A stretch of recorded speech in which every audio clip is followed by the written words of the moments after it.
Human rights is, geez, that's a good question. Human rights. Well, that's a tough one. Wow. I don't even know how to give that a definition. I would probably have to do a little bit of homework or something. Any right that I think just as a normal, human, The rights that humans have. Oh, that's a very large debate. Menneskerettigheder kan betyde mange ting. Tú le puedes preguntar a 20 personas y te van a dar 20 diferentes opiniones. Non saprei, una domanda complicatissima. We just take them for granted that they're there, but we don't even consider what they are.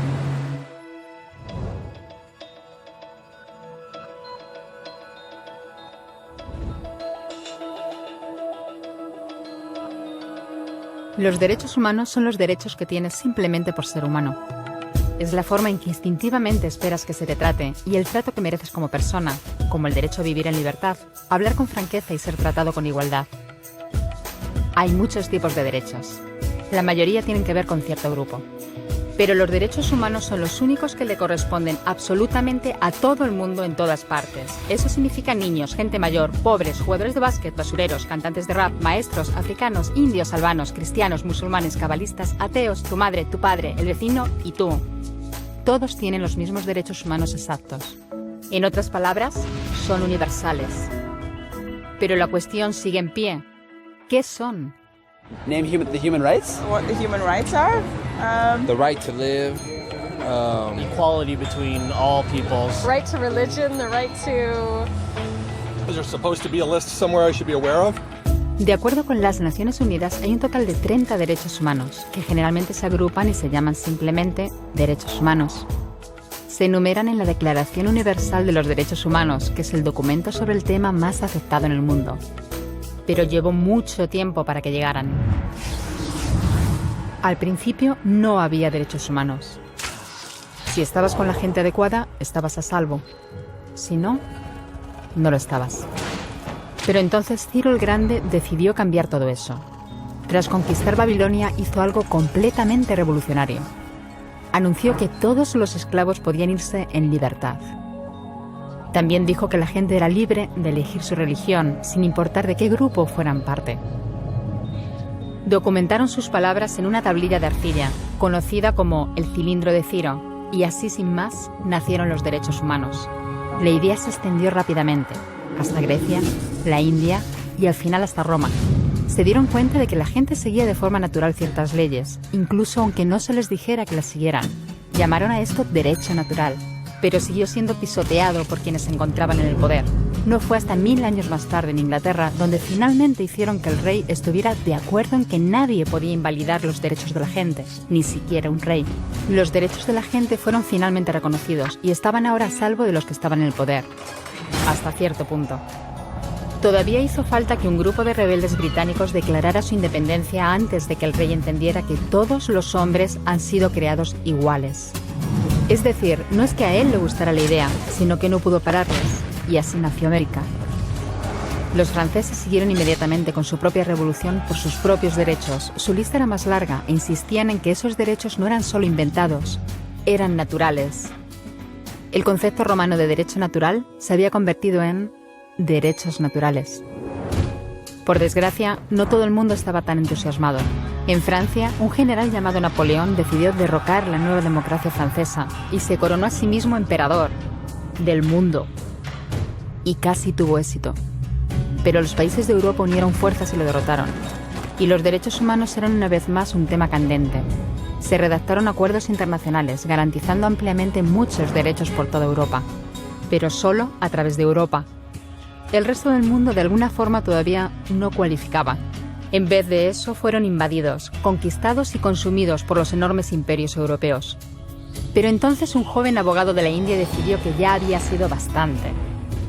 Se llamaba Mahatma Gandhi y frente a la violencia insistió en que toda la gente en la tierra tenía derechos, no solo en Europa. Al final hasta los europeos empezaron a estar de acuerdo. Pero no iba a ser tan fácil. Habían estallado 2 guerras mundiales. Hitler exterminó a la mitad de la población judía de la Tierra en los horrorosos campos de muerte nazi.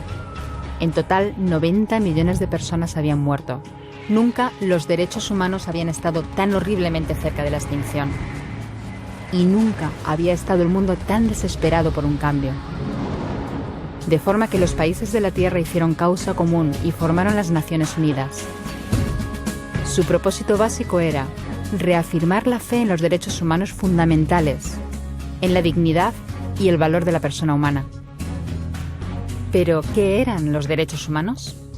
¿Eran las proclamaciones de Ciro? ¿El derecho natural de Roma? ¿Las declaraciones de Francia? Todo el mundo parecía tener una idea ligeramente distinta de lo que deberían ser los derechos humanos. Pero bajo la supervisión de Eleanor Roosevelt, finalmente se pusieron de acuerdo en una serie de derechos para absolutamente todo el mundo. La Declaración Universal de Derechos Humanos. El concepto francés de los derechos naturales se había convertido finalmente en los derechos humanos. Así que, en resumen, al principio solo unos cuantos afortunados tenían derecho alguno, hasta que uno de ellos decidió, oye, otra gente también debería tener derechos, lo que fue estupendo, salvo que no todo el mundo estuvo de acuerdo.